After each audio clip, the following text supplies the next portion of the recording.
I'm Sally McDonough. Welcome to LBA's Intro to Dough. Today, we're going to be working with brioche dough. Sometimes your doughs are perfect, sometimes they have problems. I'm going to walk you through 4 easy steps so you have perfect brioche every time. Let's take a look at these. This one, beautifully golden brown, light. The top notch is even. This one, underproofed, top notch slid off, and actually that top notch is too big, too much dough. So we're going to make some right now. This is a 5-pound log of brioche dough, and I'm going to weigh out about 3-ounce portions for our brioche têtes. So I don't forget it, I'm going to spray my pans. This dough has a lot of butter and egg, but not quite enough so it will release on its own. In fact, the color of this dough is from the egg that's in it. There's so much egg, it actually, in 3 ounces, has about 8 grams of protein, which I think is pretty incredible. And we don't add any colorings or preservatives to our dough. I'm gonna guess at about 3 ounces and see where we're at. 3.1, I can live with that. So I'm gonna start by just making rolls. Actually, I'm gonna throw a little flour out here because my dough's just getting a little bit warm. All right, so I'm gonna start with my little lumps of dough kind of flat, and then as I'm rolling them, I'm actually gonna kind of make a duckbill out of my hand. You wanna check them? That one needs a little bit more. That's looking pretty good. So put a little elbow grease into it, get those nice and rounded.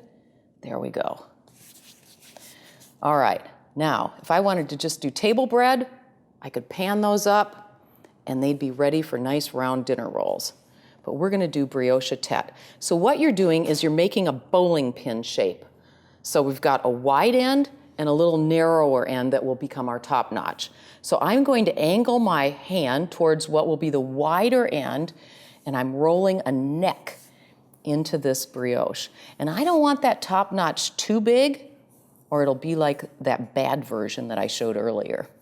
And trust me, we have tried every way on earth to get these top notches to stay on, and this works.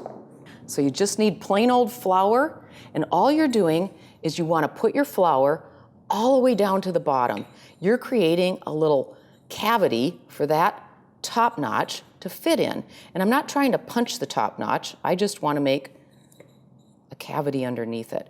That will center it if you go all the way around, and it will keep it in there. There's one. All right, now remember, we're making kind of a bowling pin shape. I'm angling my hand towards the wide end of the bowling pin. You know, it's about like, what did we call them? In marbles, the bigger marble. That's about how big you want it. You want to center it in your pan. It's a little slippery. And then you're going to go down all the way to the bottom.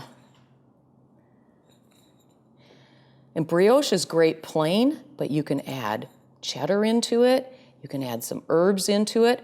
It is a neutral dough, so you can actually fill it with sweet or savory fillings. Every ethnicity has egg bread. The French, we call it brioche. We're gonna put those on a pan.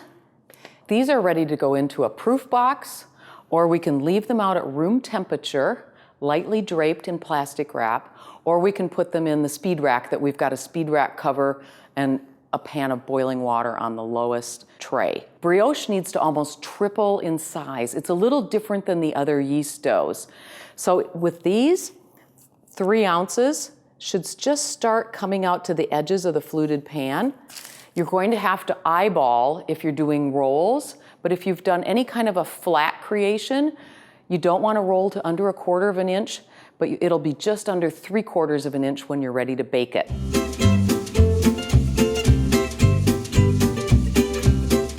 So these are proofed and ready to bake, but I'm a little concerned about this top notch falling over, so I'm going to teach you a little trick. I really don't want to egg wash the whole brioche, but if I can sneak a little bit under that top notch, it'll act like glue and hold that on perfectly. The reason you don't want to egg wash is because there's so much egg in it. If you egg wash on top of it, they will burn prematurely.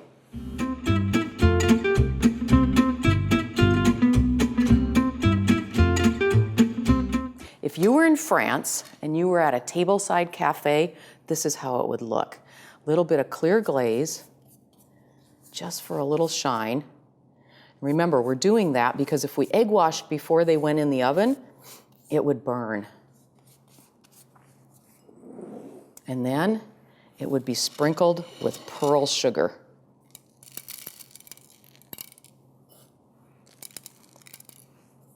So here we have perfectly baked brioche. Let's review those steps. First of all, thaw what you need. Second, shape it and fill it. Third, you want to proof it until just under tripled, and then you want to bake it until golden brown. And you can have perfectly baked brioche every time.